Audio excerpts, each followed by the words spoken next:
بسم اللہ الرحمن الرحیم۔ مجھے خبر ہے کہ وہ ایک مظلوم لڑکی تھی۔ جانتی ہوں کہ وہ آوارہ نہیں تھی۔ حالات نے اسے حواس باختہ کر دیا تھا۔ مجھے تبھی اندازہ تھا کہ وہ بے وفا نہ تھی، مگر بے وفا سمجھی گئی، اور آج بھی میں اس کی موت پر آنسو بہا رہی ہوں۔ میرے بھائی ڈاکٹر اور وہ ایک معمولی نرس تھی۔ بھائی کے کلینک پر نوکری ڈھونڈتی ہوئی آئی۔ اس کی معصوم صورت میرے دل کو بھائی۔ میں نے بھائی جان سے کہا اسے اپنے کلینک پر رکھ لیں۔ وہ بولے 2 نرسیں پہلے سے موجود ہیں، مجھے ابھی ضرورت نہیں۔ میں نے کہا بھیا اس کی مدد کر دیں، یہ بہت ضرورت مند ہے۔ کہنے لگے ٹھیک ہے، اس کو کہو کل سے آ جائے۔ یوں ثروت کو میرے وسیلے سے عارضی ملازمت مل گئی۔ وہ معمولی تنخواہ پر بھی خوشی سے اس ملازمت پر راضی تھی۔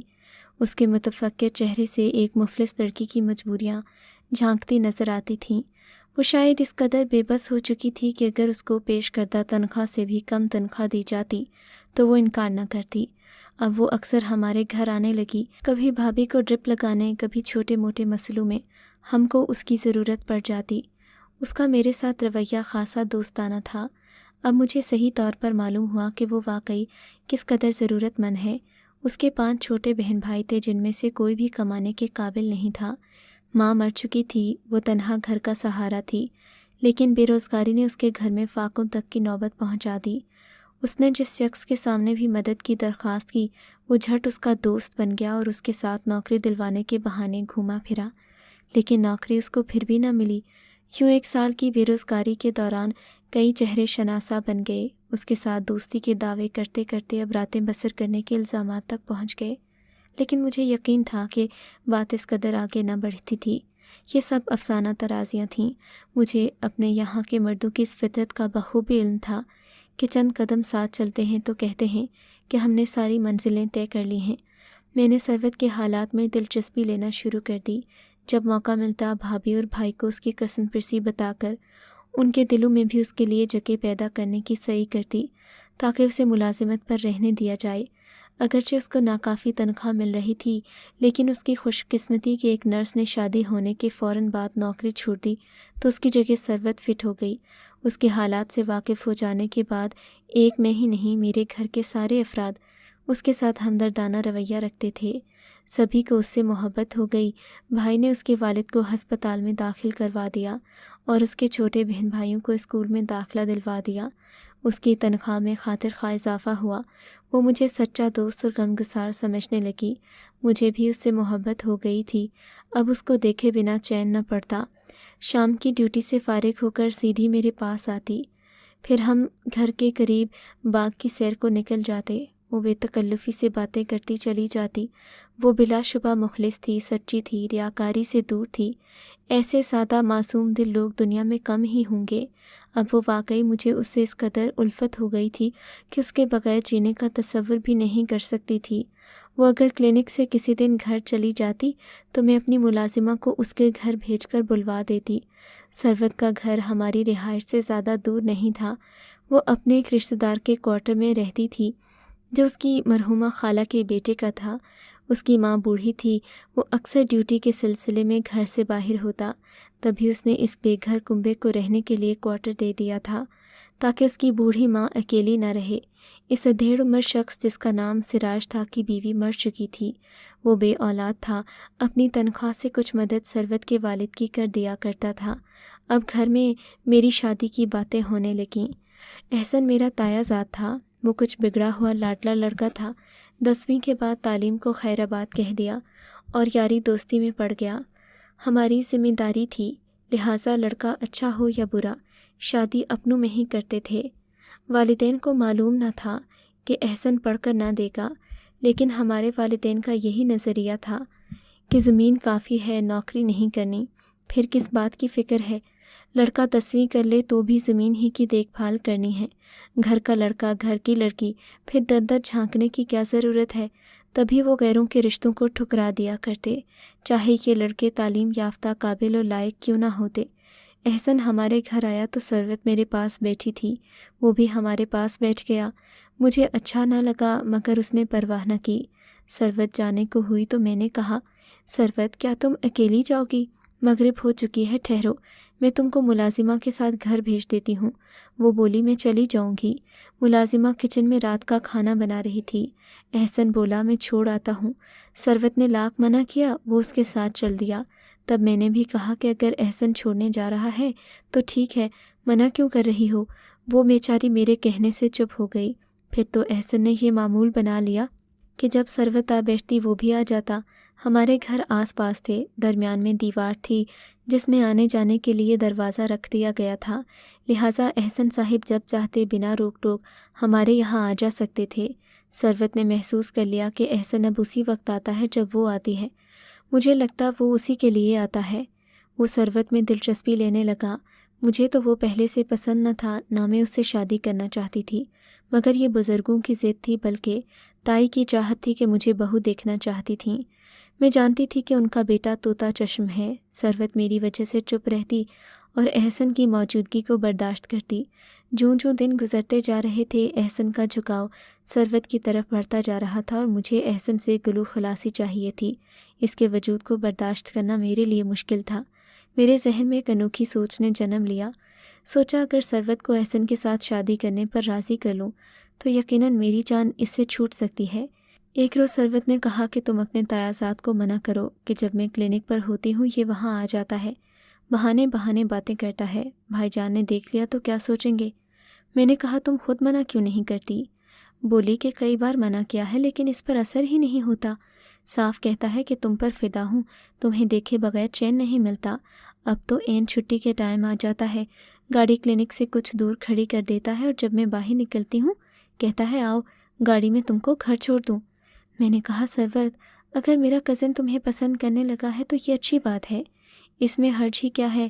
تم راضی ہو جاؤ گی تو میں تمہاری اس کے ساتھ شادی کی کوشش کروں گی، اس طرح تم ہمارے خاندان کی بہو بن جاؤ گی، ہمارا ہمیشہ ساتھ جڑا رہے گا۔ وہ بولی نور تم کیسی باتیں کر رہی ہو؟ وہ تمہارا منگیتر ہے، ہماری دوستی تو یوں بھی رہے گی، مجھے تمہارے کزن سے شادی نہیں کرنی۔ تم پاگل ہو؟ میں نے کہا شادی میں دونوں کی رضامندی ہونا شامل ہے۔ اب اگر احسن مجھے نہیں کسی اور لڑکی کو پسند کرتا ہے تو بھلا میں اس سے کیوں شادی کروں؟ اگر بزرگوں نے مجبور کیا تو یہ زبردستی کی شادی ہوگی اور یہ کامیاب کہاں ہوتی ہیں؟ تم اس بارے میں سوچنا، اگر تمہارے دل کو یہ رشتہ قبول ہوگا تو قسم کھاتی ہوں تم کو اپنے گھر لا کر رہوں گی، تمہارے بہن بھائیوں کا مستقبل بھی محفوظ ہو جائے گا۔ میری دلیلیں سن کر وہ چپ ہو جاتی جبکہ میں اسے قائل کرنے کی کوشش کرتی۔ تایا کی زمین ہم سے بہت زیادہ تھی۔ احسن اور محسن کے 2 ہی بیٹے وارث تھے۔ احسن کے حصے میں اچھی خاصی جائیداد آنی تھی اور وہ بیچاری ثروت غربت کی ماری کی تقدیر سنور جاتی۔ باپ تو بیمار ویسے بھی چل چلاؤ پر تھا، 5 چھوٹے بہن بھائیوں کا بوجھ اس غریب کے ناتواں کاندھے کب تک سہ سکتے تھے؟ ثروت کی خاطر میں نے اس وقت علم بغاوت بلند کر دیا جبکہ احسن نے خود مجھ سے کہا کہ میں شادی سے انکار کر دوں کیونکہ وہ ثروت کو چاہنے لگا تھا۔ رابعہ میری پھپھو کی بیٹی تھی جو میرے چھوٹے بھائی کی منگیتر تھی۔ میں نے اس کے ذریعے امی سے کہہ دیا کہ وہ زبردستی کا بندھن نہ باندھیں کیونکہ میں احسن سے شادی نہیں کرنا چاہتی۔ سبھی نے مجھے سمجھایا، ابا نے دھمکیاں دے ڈالیں، مگر میں نے کہا یہ میرا اٹل فیصلہ ہے۔ ثروت کو میں نے منا لیا۔ وہ نیم دلی سے آمادہ ہوئی کیونکہ اس کے خیال میں اس کو میرے منگیتر سے شادی نہیں کرنی چاہیے تھی۔ وہ یہ بھی جانتی تھی کہ احسن اور میں جو چاہیں کر لیں، ہمارے بزرگوں نے کب راضی ہونا ہے۔ یقیناً یہ خیال ایک لطیفے سے کم نہیں تھا۔ احسن کو میں نے بتا دیا کہ میں نے شادی سے انکار کر دیا ہے تو وہ بھی اپنے فیصلے پر ڈٹ گیا کہ میں ہر صورت ثروت کو اپناؤں گا۔ وہ بھائی جان کے کلینک پر نرس ہے تو کیا ہوا؟ جب میں اس سے شادی کر لوں گا تو وہ ایک عزت دار گھرانے کی فرد بن جائے گی۔ لڑکی کو اسٹیٹس دینا تو ہم مردوں کا کام ہے۔ کسی نے میری اور احسن کی بات نہ مانی، حتیٰ کہ بھائی جان نے بھی کہہ دیا کہ ہمارے چھوٹے بہن بھائی اب نرسوں کو گھر کا فرد بنا کر ہمارے خاندان کی عزت کو بٹا لگائیں گے۔ ثروت کو بالآخر احسن نے رام کر لیا، وہ بھی اسے پسند کرنے لگی۔ وہ اس کا سہارا پا کر مسرور تھی۔ اسے یقین تھا کہ اس گھر میں شادی کر کے اس کی قسمت بدل جائے گی۔ ادھر جب یہ بات ہمارے بزرگوں تک پہنچی، وہ سر جوڑ کر بیٹھ گئے۔ انہوں نے فیصلہ کیا کہ کسی صورت میں انہیں ثروت نرس کا گھر میں لانا قبول نہیں، وہ ہر صورت میں احسن کی شادی نور سے کریں گے۔ بالآخر انہوں نے ہم سے پوچھے بغیر شادی کی تاریخ مقرر کر دی۔ احسن تو یوں بھی تھالی کا بینگن تھا، جائیداد سے آنکھ کر دینے کی دھمکی کا مطلب یہ تھا کہ اس کے بال اس کے والد کی مٹھی میں تھے، مگر میرے دل کی کیفیت دوسری تھی۔ میں آخر لڑکی تھی، مجبور تھی، تاہم ابھی تک ثروت کے ساتھ تھی۔ بھلا میں کیوں کر اس کی زندگی میں بھونچال لے آتی، اس کو یہ بتا کر کہ میری اور احسن کی شادی کی تاریخ بھی رکھ دی گئی ہے، تاہم کب تک یہ بات اس سے چھپائی جا سکتی تھی۔ ایک روز میں نے اس کو اپنے والدین کے فیصلے سے آگاہ کر دیا، مگر یہ بھی کہ اگر انہوں نے اپنی ضد قائم رکھی تو میں بھی گھر چھوڑ دوں گی یا پھر کچھ کھا لوں گی۔ اس پر وہ کام کر رہ گئی، بولی، میری پیاری سہیلی، خدا کے لیے میری خاطر اپنے گھر والوں کو ناراض نہ کرو۔ میں آپ جیسے گھرانے کی دشمنی مول نہیں لے سکتی، ادنا سی نرس ہوں، ان کی برادری کا خواب نہیں دیکھ سکتی۔ مجھے بھی کچھ حاصل نہ ہوگا، تمہارا مستقبل بھی تباہ ہوگا۔ تم اور احسن ثابت قدم رہنا، ورنہ دیکھ لینا میں اپنا کیا حشر کروں گی کہ گھر والے بھی بین کریں گے۔ تم جانتی ہو کہ میں ایک جنونی لڑکی ہوں۔ ثروت نے میری باتوں کو پسے پشت ڈال دیا۔ اس نے نہ صرف احسن سے منہ موڑ لیا بلکہ مجھ سے بھی دوستی ختم کر لی۔ بھائی جان کے کلینک سے ملازمت چھوڑ کر ہم سے دوری اختیار کر لی، محض اس لیے کہ ہمارے گھر میں کوئی فساد نہ ہو۔ ثروت کی بے وفائی ہم پر ثابت ہو گئی۔ اس نے احسن کو دھتکار دیا۔ وہ میرے پاس آیا کہ ثروت کتنی کمظرف اور نیچ نکلی، کاش اس نے بھی تحمل سے کام لیا ہوتا تو ہم دونوں اس قدر نہ پچھتاتے، مگر ہم دونوں ہی اس وقت جوش انتقام میں آپے سے باہر ہو رہے تھے۔ وہ احسن کے سامنے ایک معمولی سے کمپاؤنڈر کے سامنے سیر و تفریح کو جانے لگی، احسن کو نظر انداز کرنے لگی۔ جب میں آخری بار اس کو سمجھانے اس کے گھر گئی تب بھی وہ لڑکا اس کے گھر بیٹھا ہوا تھا۔ اس نے 2 منٹ بھی مجھے اپنے یہاں ٹھہرنے نہ دیا۔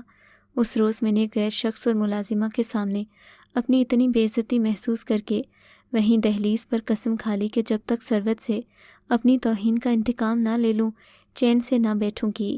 یہ رات 2 بجے کا وقت تھا جب بھائی جان نے امی کو بتایا کہ انہوں نے کلینک سے آتے ہوئے ثروت کو کسی شخص کے ہمراہ آتے دیکھا ہے۔ میں نے سمجھا کہ یہ وہی بدبخت تھا جس کا سہارا لے کر اس نے ہمیں چھوڑا ہے۔ احسن نے بھی یہ بات سن لی۔ اس کے ذہن میں ایک عجیب شیطانی پروگرام آیا، جانے کیوں اس نے بھی اس بات کا یقین کر لیا کہ وہ اس شخص کے ساتھ رنگ رلیاں مناتی پھرتی ہے، حالانکہ ایسا نہیں تھا۔ اس کمپاؤنڈر نے تو محض اسے ہسپتال میں نوکری دلوائی تھی۔ اس رات وہ اپنی ڈیوٹی ختم کر کے گھر جا رہی تھی۔ احسن نے اتنا غلط سمجھا کہ انتقام کی آگ نے اس کے دماغ کے چراغ کو بجھا دیا۔ وہ اپنے دوست کے پاس گیا، اس کا بھائی پولیس آفیسر تھا۔ اس نے کہا کہ وہ فلاں گھر پر چھاپا مارے کیونکہ وہاں ثروت اور ہسپتال کا ملازم غلط کاموں میں ملوث ہیں، مگر پولیس آفیسر نے ایسا کرنے سے انکار کیا۔ اس نے کہا کہ اگر دشمنی ہی نکالنی ہے تو پھر سڑک پر ان کو بے ضرر پکڑ کر تھانے لا سکتے ہیں، کیونکہ وہ رات کے آوارہ گردی کر رہے تھے، لیکن گھر کے اندر ہم چھاپا نہیں ماریں گے۔ تب اگلی رات احسن اور اس کا دوست 2 پولیس اہلکاروں کے ساتھ سڑک پر اس جگہ کھڑے ہو گئے جہاں سے 12 بجے کی ڈیوٹی ختم کرنے کے بعد ثروت اور اس کے ساتھی نے گزرنا تھا۔ پولیس اہلکاروں نے انہیں گھیر لیا اور تھانے لے آئے۔ رات بھر تھانے رکھا۔ صبح ایک ڈاکٹر کو ثروت نے فون کرایا، وہ تھانے آئے اور ان لوگوں کو چھڑا کر لے گئے، لیکن بات ہسپتال والوں تک پہنچ گئی۔ ان کی ملازمت جاتی رہی اور یہ دونوں کسی کو منہ دکھانے کے قابل نہ رہے۔ احسن نے اس کو کہا تھا کہ تم نے اپنے نصیب کو ٹھوکر ماری ہے، میں بھی تم کو اس قابل نہ رکھوں گا کہ تم کسی اور سے شادی کر سکو۔ وہ کمپاؤنڈر بھی کہیں غائب ہو گیا۔ ثروت کی یہاں سے بھی نوکری گئی۔ احسن کے دل میں گویا ٹھنڈک پڑ گئی۔ جس رات وہ تمام شب تھانے میں بیٹھی رہی، اس کے گالوں پر آنسوں کی لکیریں بہہ رہی تھیں۔ یہ بات احسن کے دوست نے اس کو بتائی تو میں نے ثروت کو کہہ دیا کہ اب تم کو پتہ چلا جو سچی محبت کرتے ہیں وہ اپنی بے عزتی کا انتقام لینا بھی جانتے ہیں۔ اس واقعے کو 3 ہفتے گزرے تھے کہ ثروت نے کوئی زہریلی دوا کھا لی۔ اس کے چھوٹے بھائی نے آ کر کلینک میں بھائی جان کو بتایا۔ وہ ایمبولینس لے کر اس کے گھر گئے، اسے ہسپتال پہنچایا، مگر وہ بدنصیب لڑکی موت کی آغوش میں جا سوئی۔ افسوس، جس لڑکی کی غربت پر میں نے رحم کھایا، اس سے محبت کی، اس کو اپنے بھائی کے کلینک پر نوکری دلوائی۔ میری کوششوں سے ان کے گھر کا بجھا ہوا چولہا جلا، اس کے بیمار باپ کو علاج اور دوا نصیب ہوئی، اسی کو میں نے دشمن بنا لیا۔ اپنے احسان کے بدلے اس کو اپنا غلام بنانا چاہا، اس کے انکار کو انا کا مسئلہ بنا لیا، حالانکہ میری خاطر تو اس نے اپنی محبت کی قربانی دی تھی۔ والدہ نے اسے بلا کر کہا تھا کہ تم ہماری بیٹی ہو، احسن کے راستے سے ہٹ جاؤ تاکہ ہم اپنا خاندانی مسئلہ خوش اسلوبی سے سلجھا سکیں۔ اس پر ہی اس نے مجھ کو چھوڑا اور احسن سے بے رخی اختیار کی۔ ہم دونوں نے اپنی روایتی جاگیرداری سوچ کے تحت اس کی بے رخی کو اپنی انا کا مسئلہ بنا لیا۔ اس کو نیچ اور کمظرف کہا، حالانکہ کمظرف تو ہم تھے۔ ہماری شادی ہو گئی۔ احسن تو اس بدنصیب لڑکی کو بھول گیا، لیکن میں آج تک نہ بھلا سکی۔ اس واقعے کو 15 سال گزر گئے ہیں، مگر سچ ہے احسان کرنا آسان ہے، مگر احسان کر کے بھلا دینا مشکل ہے۔ اگر آپ کو آج کا یہ واقعہ پسند آیا ہے تو اس ویڈیو کو لائک ضرور کیجیے، اور اس طرح کے مزید قصے سننے کے لیے ہمارے چینل اردو مورل سٹوری کو سبسکرائب ضرور کیجیے۔